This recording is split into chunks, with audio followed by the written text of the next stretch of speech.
요한복음 8장을 끝냈고요. 이제 9장으로 넘어갈 텐데요. 자, 요한복음 9장은 태어날 때부터 시각 장애인인 사람을 예수님께서 고쳐주시는 내용인데요. 이 내용에 대해서 우리가 퀴즈라기보다는 이 내용을 바탕으로 제가 질문들을 쭉 한번 정리를 해보았습니다. 요한복음 9장을 바탕으로 첫째, 여러분과 제가 태어날 때부터 눈먼 사람인가? 여러분과 저는 태어날 때부터 눈먼 사람인가요? 태어날 때 눈먼 건 확실합니다. 그렇죠? 아이가 태어나자마자 보지 못하죠? 그렇죠? 어느 정도 시간이 지난 다음에 보게 된다. 물리적으로는 그렇고, 그리고 사실 여러분과 저는 태어날 때부터 예수님을 알고 태어나는 건 아니고 하나님을 알고 태어나는 건 아닙니다. 언젠가 예수님에 대해서, 하나님에 대해서 눈을 뜨는 날이 있죠. 보통 거듭났다라고 표현을 하는데 그런 날이 있습니다. 사실 여러분과 저는 태어날 때부터 무엇인가는 눈먼 사람들입니다.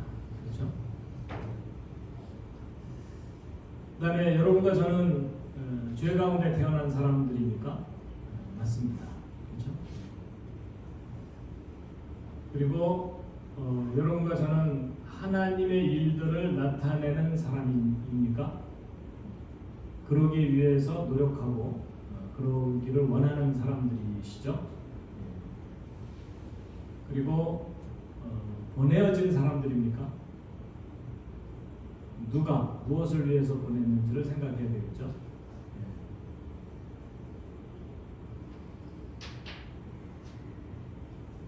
어떤 의미에서는 앉아서 구걸하던 사람입니까? 그럴 수도 있습니다. 그렇죠? 무언가에 허기져 있고 무언가에 갈급해 있는, 그래서 늘 일평생을 구걸하듯이 살았을 수도 있습니다. 사랑을 구걸하거나 누구에게 인정받기를 구걸하거나 그랬을 수 있다고 생각이 됩니다.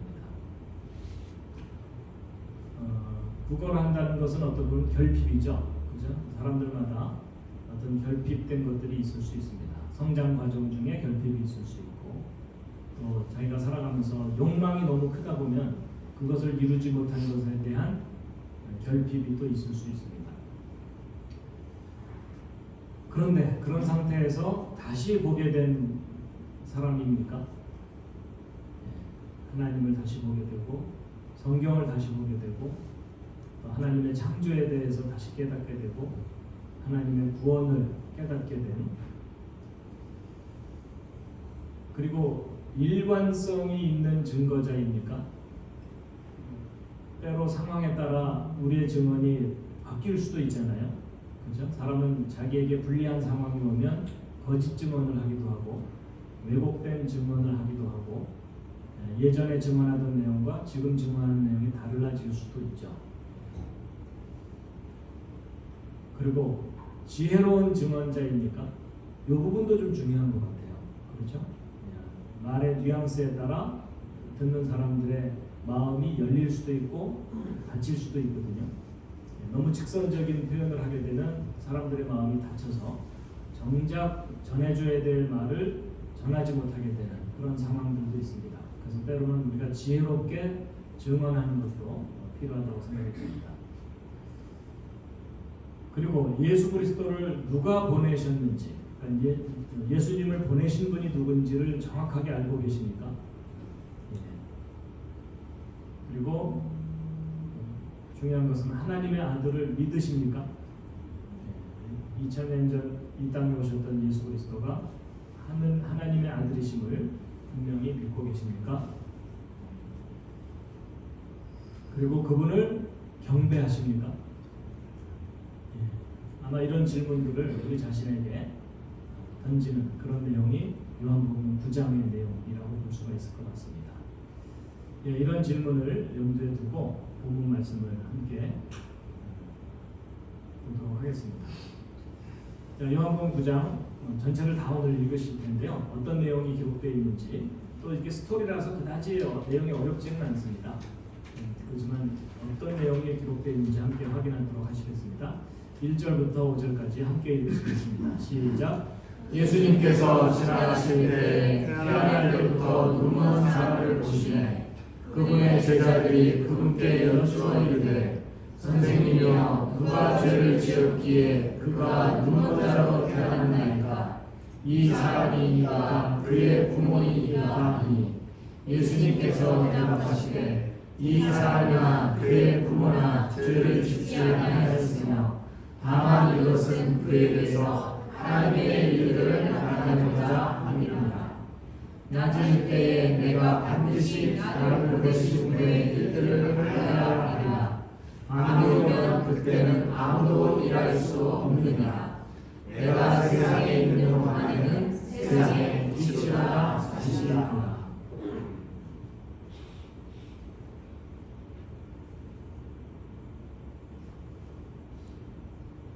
예수님이 이 땅에 계시던 그 기간이 낮이라고 표현하시는 거겠죠. 그렇기 때문에 예수님을 보내신 하나님의 일들을 예수님이 하신다 이렇게 표현하고 계십니다. 예수님이 떠나면 어떤 일도 예수님이 직접 하실 수는 없다는 거죠. 자, 6절부터 10절까지도 읽겠습니다. 시작. 이렇게 말씀하시고는 그분께서 땅에 침을 뱉고 침으로 진흙을 이겨 그 눈먼 사람의 눈에 침을 바르시며 그에게 이르시되 가서 실로암 못에서 씻으라 하시니 실로암은 번역하면 보여졌다는 뜻이라. 그러므로 그가 자기 길로 가서 씻고 보게 되었다. 그러므로 이웃 사람들과 전에 그가 눈먼 것을 본 사람들이 이르되 이 사람은 앉아서 구하던 자가 아니냐 하매 어떤 이들은 이 사람이 그 사람이라 하고 다른 이들은 그는 그와 비슷하다 하나 그는 내가 그러다 하니라. 그러므로 그들이 그에게 이르되 그러면 내 눈이 어떻게 열렸느냐 하매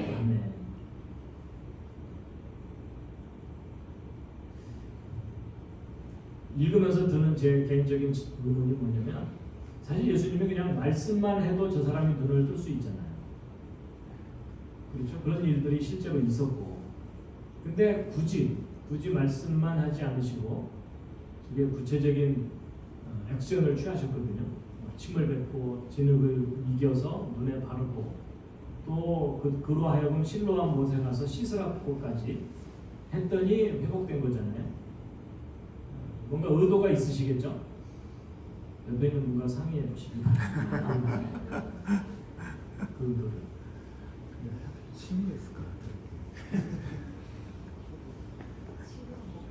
저런 케이스는 반드시 저렇게 해야만 낫는 걸까요? 제가 보기엔 그렇진 않은 것 같아요. 말씀만으로도 분명히 회복시키실 수 있는데 그런데 지금 여기서 중요한 포인트, 예수님이 계속 변명하시는 내용이 뭐냐면 나는 하나님이 보낸 존재다. 이것을 계속 어필을 하고 계시거든요. 그래서 여기 실로암이라는 말도 보내어졌다는 뜻이라고 하잖아요. 그래서 예수님이 어떤 분인지를 드러내는 도구이신 것 같아요. 어떤 상황에서 보면. 그리고 이제 뒤에 나오지만 저 눈먼 사람을 고친 전날이 무슨 날일까요? 안식일입니다. 그럼 유대인들에게 또 흠잡히겠죠?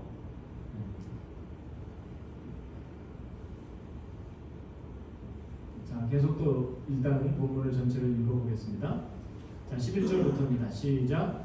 그가 대답하여 이르되 예수라 하는 사람이 진흙을 이겨 내 눈에 바르고 나더러 실로암 못에 가서 씻으라 하기에 내가 가서 씻고 시력을 받았노라 하니 이에 그들이 그에게 이르되 그가 어디 있느냐 하매 그가 이르되 나는 알지 못하노라 하니라.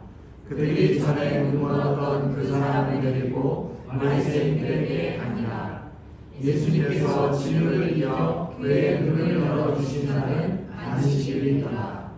그때의 바리새인들도 그가 어떻게 시력을 받았는지 그에게 다시 물으니 그가 그들에게 이르되 그 사람이 진흙을 내 눈에 바르매 내가 씻었고 지금 보나이다 하니라.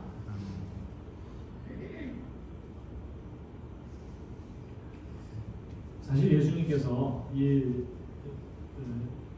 시각장애인인 저 사람한테 오늘은 안식일이니까 내일 와라. 그러면 내가 내일 고쳐줄게. 이러면은 사실 분쟁도 없을 거고 논란도 없었을 텐데 굳이 안식일 날 회복시켜 주신 그런 상황입니다. 자, 16절부터 또 읽겠습니다. 시작. 그러므로 바리새인들 중에 어떤 이들은 이르되 이 사람은 안식일을 지키지 아니하므로 하나님께서 오지 아니하리로다 하며, 다른 이들은 이르되 죄인인 사람이 어떻게 그런 기적들을 행하겠느냐 하여 그들 가운데 분열이 생기니라.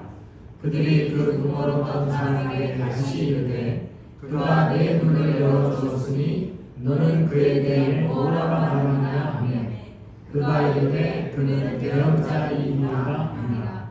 그러나 유대인들은 그에 관한 일 곧 그가 눈멀었다가 시력을 받은 것을 믿지 아니하다가 마침내 시력을 받은 사람의 부모를 불러 그들에게 물으며 이르되 이 사람이 너희가 눈먼 자로 태어났다고 하는 너희 아들이나 그러면 지금은 그가 어떻게 보느냐 하니.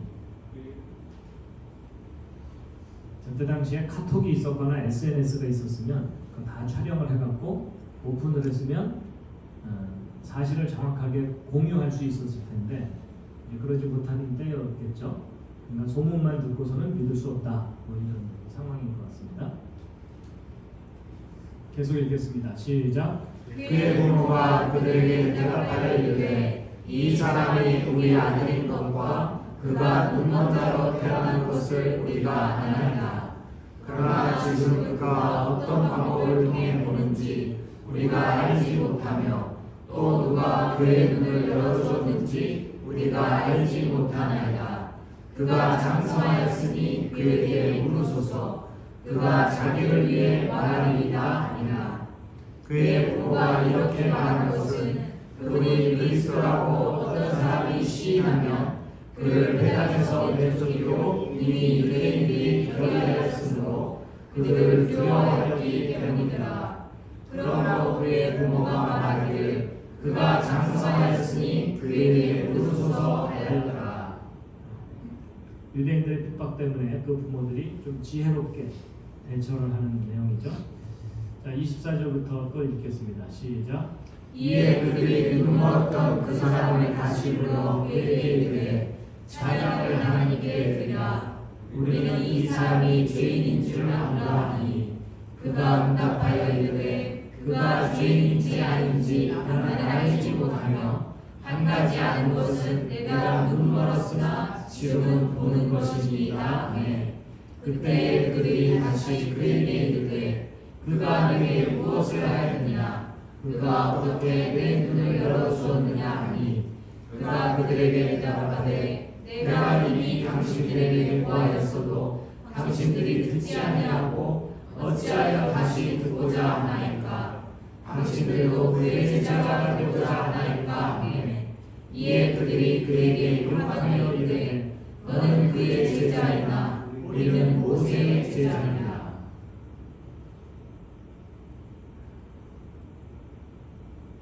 욕하는 건 죄가 아닌가요? 무슨 욕을 했을까요?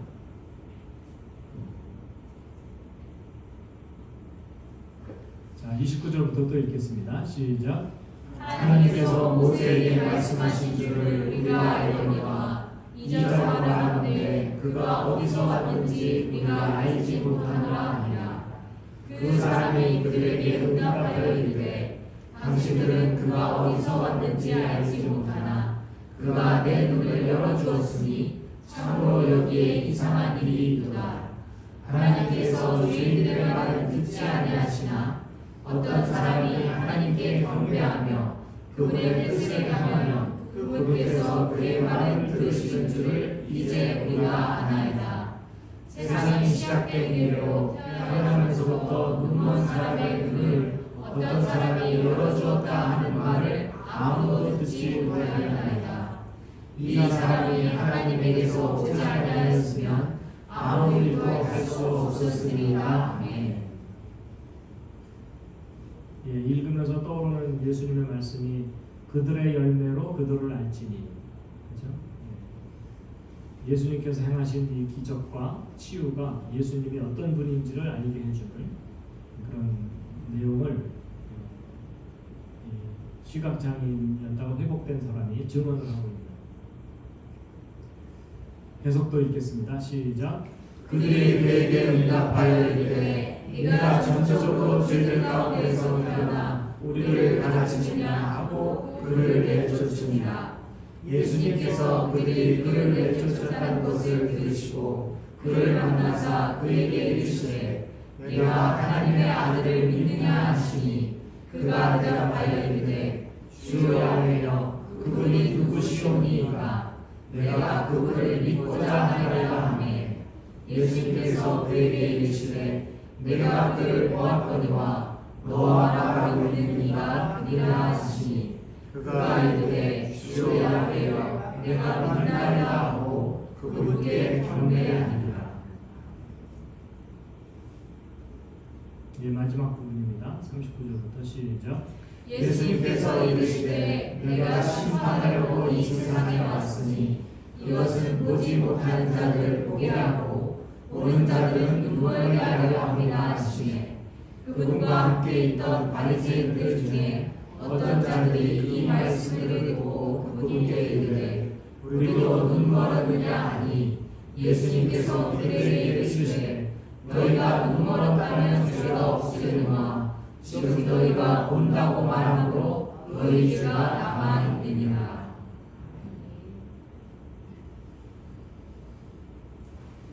39절에 보면은 보지 못하는 자들은 보게 하고 보는 자들은 눈멀게 하려 한다 그랬는데 무엇을 보지 못하는 자들은 보게 하고 또 무엇을 보는 자들은 눈멀게 하려 하는 것일까요? 보는 대상과 그게 뭐죠? 보는 자는 보게 하고 세상을 보는 자는 대상이 뭘까요? 예수님 말씀하시는 대상은 예수님 자신일까요? 보지 못하는 자들은 유대인들이고 보는 자들은 보지 못하는 자들은 이방인들이고 보는 자들은 유대인들이고 그냥 이방인과 유대인을 구별하시는 걸 수도 있고 의견을 좀 말씀해 주시죠. 옆에 있는 분과 일단 상의해 보시죠.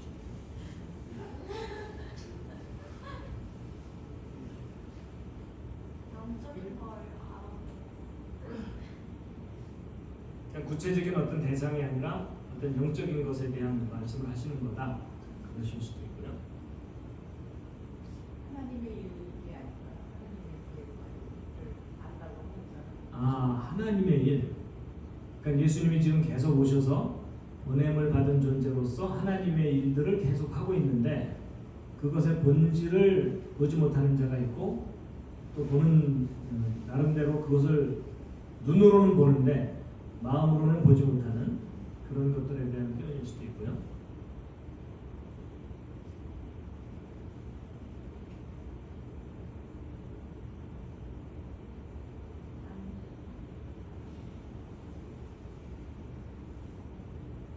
그 41절은 그럼 어떻게 이해를 해야 되죠? 너희가 눈 멀었다면 죄가 없을 텐데 너희가 본다고 말함으로 죄가 남아있다 이렇게 되어 있잖아요. 죄인임을 인정하지 않아요. 근데 무엇을 본다고 말하는 거죠?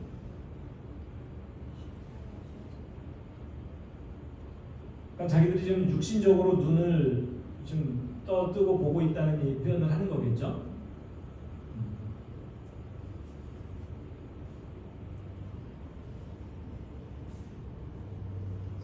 그 비유가 눈 멀었다면 예. 하나님의 말씀에 대한 너희가 말씀 듣지 못했으면 죄가 없을 텐데 너희는 하나님 말씀 많이 들었지 않냐?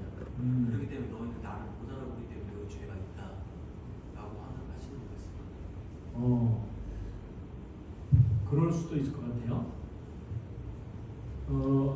이 앞부분에서 예수님이 그런 말씀을 하신 적이 있죠. 이 너희들에게 하나님이 율법이나 이런 걸 통해서 충분히 알려줬다. 그러니까 모세의 글을 믿었다면 너희가 나를 믿었을 거다. 이런 표현을 하셨거든요.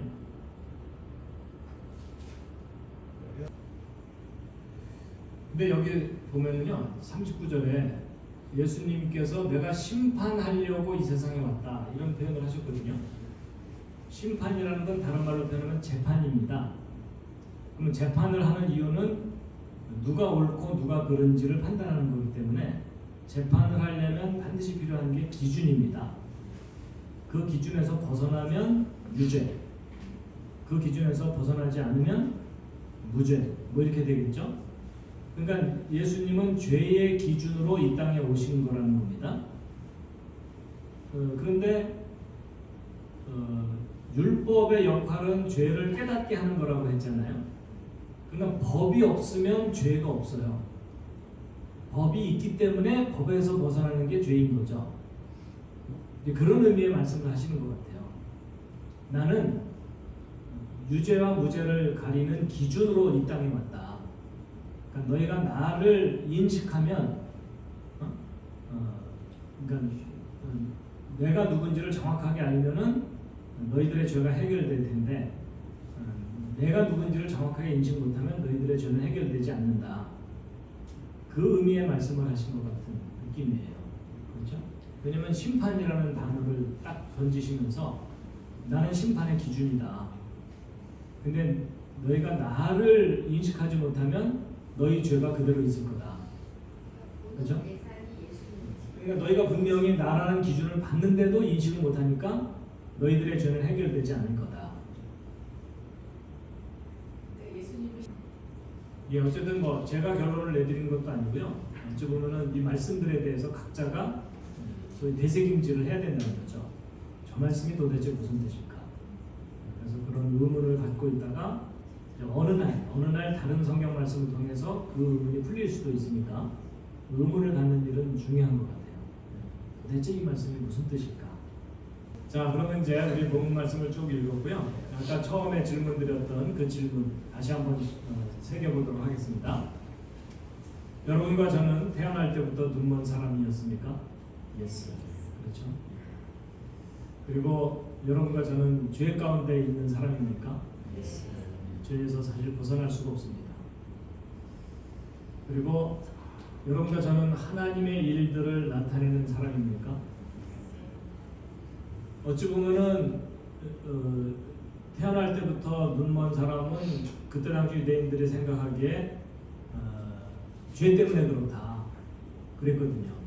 그렇죠? 그의 죄거나 그의 아비의 죄 때문에 이런 장애가 있는 거다 이렇게 생각을 했는데, 그런 어쨌든 그 죄로부터 그 죄가 해결되는 일, 예수님이 오셔서 하시는 가장 중요한 일이잖아요. 그러니까 여러분과 제가 죄인이었다가 예수님 때문에 그 죄가 해결됨으로 말미암아 하나님의 자녀가 되는 그 상황 자체가 하나님의 일이죠. 그렇죠? 예. 그래서 예수님께서도 하나님이 보내신 자를 믿는 것이 곧 하나님의 일이다 이렇게 하셨으니까 여러분과 제가 회심하는 것 자체가 하나님의 일이고, 회심했다는 것을 고백하는 것 자체가 하나님의 일을 나타내는 것입니다. 그렇게 이해할 수도 있겠습니다. 자, 그 다음에 여러분과 저는 보내어진 사람입니까? 예, 보내어진 사람을 다른 말로 뭐라고 하죠? 성경적인 용어로 천사입니다. 보냄받은 자, 사역자죠. 천사입니다. 다른 사람의 구원을 위해서 보내어진 사람이다 라고 말할 수 있겠습니다. 그리고 여러분과 저는 온전치 못한 몸으로 사람들에게 구걸하던 사람인가요? 어떤 점에서는 그렇습니다. 그렇죠? 사람들의 인정을 바라고 사람들의 사랑과 관심을 갈급해하는 그런 사람일 수 있습니다. 그리고 아무것도 보지 못하던 자가 무언가를 보게 된 그런 사람으로 변했을 수 있고요. 그리고 예수 그리스도의 복음에 대해서 일관성 있게 증언하는 사람입니까? 예, 그래야만 하겠죠. 또 지혜로운 증언자입니까? 이 부분은 조금 자신이 없어요. 그렇죠? 약간 무대뽀예요. 무대뽀라 사람들이 좀 싫어해요. 우리 크리스찬들의 약점일 수도 있는 것 같아요. 너무 열정이 앞서다 보니까 방법이 미숙해서 오히려 사람들의 마음을 잃어버리는, 그래서 그건 참 훈련해야 되는 것 같습니다. 그리고 예수 그리스도를 보내신 분이 누군지를 정확하게 아십니까? 예. 그리고 하나님의 아들을 믿으십니까? 아멘. 예. 믿는 것도 중요하지만 지식도 중요합니다. 정확하게 아는 것. 그리고 근거를 가지고 정확하게 아는 것. 그것도 중요하다고 보고요. 그분께 경배하고 계십니까? 삶 속에서. 그리고 여러분과 저는 지금 현재 눈먼 사람입니까? 온전한 사람입니까? 그럴 때 문제가 멀었다 깨났다 멀었다 깨났다 어떤 데는 보는 것 같은데 어떤 데는 안 보이고 그렇죠? 수시로 오락가락하는 존재이죠. 예, 오늘의 성경 공부를 이것으로 마치도록 하겠습니다.